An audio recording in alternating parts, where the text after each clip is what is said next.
യെശയ്യാ പ്രവാചകന്റെ പുസ്തകം 25-ാം അധ്യായം 4-ാം വാക്യത്തിൽ ദൈവത്തിൻ്റെ ജീവനുള്ള വചനം നമ്മളോട് ഇങ്ങനെ പറയുന്നു: ഭയങ്കരന്മാരുടെ ചീറ്റൽ മതിലിൻ്റെ നേരെ കൊടുങ്കാറ്റ് പോലെ അടിക്കുമ്പോൾ നീ എളിയവന് ഒരു ദുർഗവും ദരിദ്രന് അവൻ്റെ കഷ്ടത്തിൽ ഒരു കോട്ടയും, കൊടുങ്കാറ്റിൽ ഒരു ശരണവും ഉഷ്ണത്തിൽ ഒരു തണലും ആയിരിക്കും. ദൈവം ആരാണ് എന്നുള്ളതിന് മനോഹരമായ മറ്റൊരു നിർവചനം കൂടി, അല്ലെങ്കിൽ ദൈവം എന്താണ് എന്നുള്ളതിന്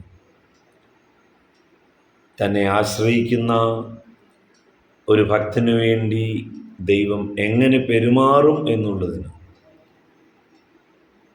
വ്യക്തമായൊരു മറുപടി ഈ വചനത്തിലൂടെ നമുക്ക് കാണുവാൻ സാധിക്കും. ഭയങ്കരന്മാരുടെ ചീറ്റൽ, സാധാരണ ചീറുന്നത് വന്യമൃഗങ്ങളെ പറ്റി പറയാറുണ്ട്. ചീറി വരികയാണ്, എൻ്റെ നേരെ ചീറ്റിക്കൊണ്ടടുത്തു എന്ന് പറയുന്നു. പാമ്പിനെ കുറിച്ചും നമ്മൾ അങ്ങനെ കേൾക്കാറുണ്ട്. ഇവിടെ ഭയങ്കരന്മാർ, ശക്തന്മാരായ ആളുകൾ, അവരുടെ ചീറ്റൽ മതിലിൻ്റെ നേരെ, മതിലെന്ന് പറഞ്ഞ ഒരു സംരക്ഷണ വലയാണ്, ഒരു സംരക്ഷണ സ്ഥലമാണ്, അല്ലെങ്കിൽ സംരക്ഷണ ചെയ്യുന്ന ഒരു വസ്തുവാണ് മതിൽ. പക്ഷെ ഭയങ്കരന്മാർ ചീറി വരികയാണ്, തകർത്ത് കളയാൻ. അതേ, ആശ്രയങ്ങൾ ഇല്ലാതാക്കാൻ, സംരക്ഷണ വലയങ്ങൾ ഇല്ലാതാക്കാൻ ഭയങ്കരന്മാർ ചീറി വരുമ്പോൾ അതിന് എങ്ങനെയാ പറയുന്നത്? ഭയങ്കരന്മാരുടെ ചീറ്റൽ മതിലിൻ്റെ നേരെ കൊടുങ്കാറ്റ് പോലെ അടിക്കുമ്പോൾ, കൊടുങ്കാറ്റ് എന്ന് പറഞ്ഞാൽ തകർത്ത് കളയുന്നതല്ലേ, കൊടുങ്കാറ്റ് പോലെ ചീറി വരികയാണ് ഭയങ്കരന്മാർ. അങ്ങനെ അടിക്കുമ്പോൾ ദൈവത്തെക്കുറിച്ച് പറയുന്നു: എളിയവന്, നിസ്സഹായന്, ആരും സംരക്ഷിക്കാനില്ലാത്തവന് അങ്ങൊരു ദുർഗമാണ്. ദുർഗം എന്ന് പറഞ്ഞാൽ കോട്ടയല്ല, എന്നാൽ കോട്ടയെ അത്രയും വലിപ്പമുണ്ടാവണമെന്നില്ല, പക്ഷേ അതിൽ ഒളിക്കാനായിട്ട് സാധിക്കും. ദാവീദൊക്കെ ദുർഗങ്ങളിൽ പാർത്തു എന്ന് നമ്മൾ ദൈവത്തിൻ്റെ വചനത്തിൽ വായിക്കും.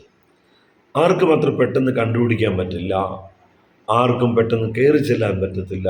അതുപോലുള്ള ഗുഹകളിലൊക്കെയുള്ള, അല്ലെങ്കിൽ പെട്ടെന്ന് കയറി ചെല്ലാൻ പറ്റാത്ത, ഒത്തിരി എളുപ്പത്തിലൊന്നും ആർക്കും കണ്ടുപിടിക്കാൻ പറ്റാത്ത, എന്നാൽ സുരക്ഷിതത്വമുള്ള ഒരു സ്ഥലത്തെയാണ് ദുർഗമെന്ന് പറയുന്നത്. കോട്ട എന്ന് പറയുമ്പോൾ കുറേ കൂടെ ശക്തമാണ്, പക്ഷേ കോട്ടയിൽ പോലും ആളുകൾക്ക് വേണമെങ്കിൽ എങ്ങനെയെങ്കിലും കയറാനായിട്ട് സാധിക്കും. ഇച്ചിരി പ്രയാസമാണെന്ന് മാത്രമേ ഉള്ളൂ. പക്ഷെ കോട്ടയ്ക്ക് കരുത്തുണ്ട്. ദുർഗത്തിന് പക്ഷേ അത്രയും കരുത്തൊന്നുമില്ല, പക്ഷെ കോട്ടയേക്കാൾ സംരക്ഷണം കൊടുക്കാൻ, അല്ലെങ്കിൽ ഒരാളെ ഒളിപ്പിക്കാൻ ദുർഗത്തിന് സാധിക്കും. അപ്പോൾ ഭയങ്കരന്മാരുടെ ചീറ്റൽ മതിലിൻ്റെ നേരെ കൊടുങ്കാറ്റ് പോലെ അടിക്കുമ്പോൾ എളിയവന് ദൈവം ഒരു ദുർഗമാണ്, മറഞ്ഞിരിക്കാനുള്ള ഒരിടമാണ്. ദരിദ്രന് അവൻ്റെ കഷ്ടത്തിൽ ഒരു കോട്ടയും. ദരിദ്രന്മാരായ ആളുകൾക്ക് ദൈവം അവരുടെ കഷ്ടത്തിൽ കോട്ട പോലെയാണ്. കോട്ട എന്ന് പറഞ്ഞാൽ കോട്ടയെ ആർക്കും തകർക്കാനായിട്ട് സാധ്യമല്ല, അല്ലെങ്കിൽ കോട്ട എന്ന് പറയുന്നത് അത്ര എളുപ്പത്തിലൊന്നും ആർക്കും, കോട്ടയിൽ വേണമെങ്കിൽ ശത്രുവിന് കയറാൻ പറ്റും, പക്ഷേ പാടാണ്, എളുപ്പമല്ല. സൈനികർ സുരക്ഷിതരായിട്ട്, അല്ലെങ്കിൽ നല്ല രീതിയിൽ അത് കാക്കുന്നുണ്ടെങ്കിൽ ശത്രുവോടെ വീഴും. പക്ഷെ ഇവിടെ ദൈവത്തിൻ്റെ വചനം പറയുന്നു, ദരിദ്രന് ഉറപ്പുള്ള ഒരു അഭയസ്ഥാനമാണ് കോട്ട എന്ന് പറയുന്നത്. ദരിദ്രന് ദൈവം ഒരു കോട്ടയാകും, കൊടുങ്കാറ്റിലൊരു ശരണമാണ്.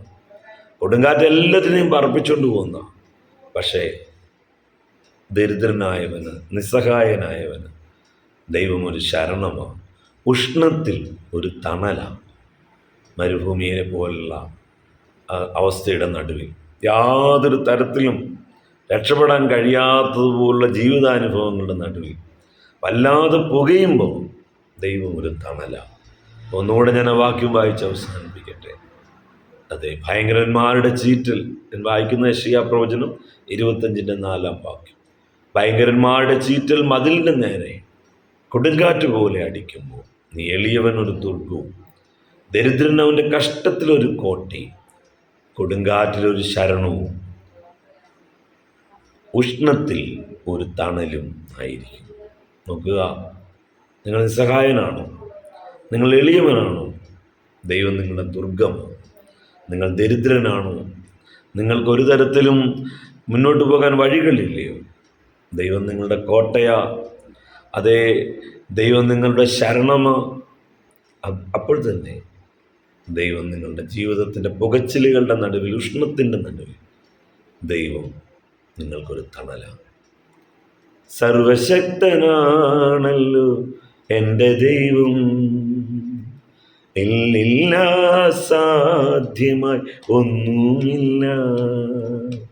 സർവശക്തനാണല്ലോ എൻ്റെ ദൈവം, ഇല്ലില്ല അസാധ്യമായി ഒന്നുമില്ല. അഖിലാണ്ടത്തെ നിർമ്മിച്ചവൻ എൻ പിതാവല്ലോ, എന്താനന്ദം. അഖിലാണ്ടത്തെ നിർമ്മിച്ചവൻ എൻ പിതാവല്ലോ, എന്താനന്ദം. അഖിലാണ്ടത്തെ നിർമ്മിച്ച ആ ദൈവം നമ്മുടെ പിതാവാണ്. ദൈവം നമ്മളെ സംരക്ഷിക്കും. ഭയങ്കരന്മാർ ചീറിയാലും, കൊടുങ്കാറ്റ് പോലെ നമ്മുടെ ജീവിതത്തെ തകർത്ത് കളയാനായിട്ട് അതേ ഒത്തിരി തന്ത്രങ്ങൾ ഇട്ടാലും, അല്ലെങ്കിൽ അവരുടേതായ എല്ലാ ശക്തിയും ഉപയോഗിച്ചാലും, നമുക്ക് ദൈവം ദുർഗമാ. ദൈവം നമുക്കൊക്കെ ശരണമാ, കോട്ടയാ, തണലാ. ഉറച്ചാട്ട് ധൈര്യമായി പറ, അഖിലാണ്ടത്തെ നിർമ്മിച്ച ദൈവം എൻ്റെ പിതാവാണ്. എൻ്റെ ദൈവം എനിക്ക് അനുകൂലമാണ്. പാട്ടുകാരൻ പാടുന്ന പോലെ, ദൈവം എനിക്കനുകൂലം, അത് നന്നായി അറിയുന്നു ഞാൻ. അറിയാമോ? അറിയത്തില്ലെങ്കിൽ അറിയണം. ദൈവം നിങ്ങൾക്ക് അനുകൂലം. ദൈവം എനിക്കനുകൂലം, അത് നന്നായി അറിയുന്നു ഞാൻ. ദൈവമനുകൂലമെങ്കിൽ ആരെനിക്കെതിരായിടും? എൻ്റെ ദൈവമനുകൂലമെങ്കിൽ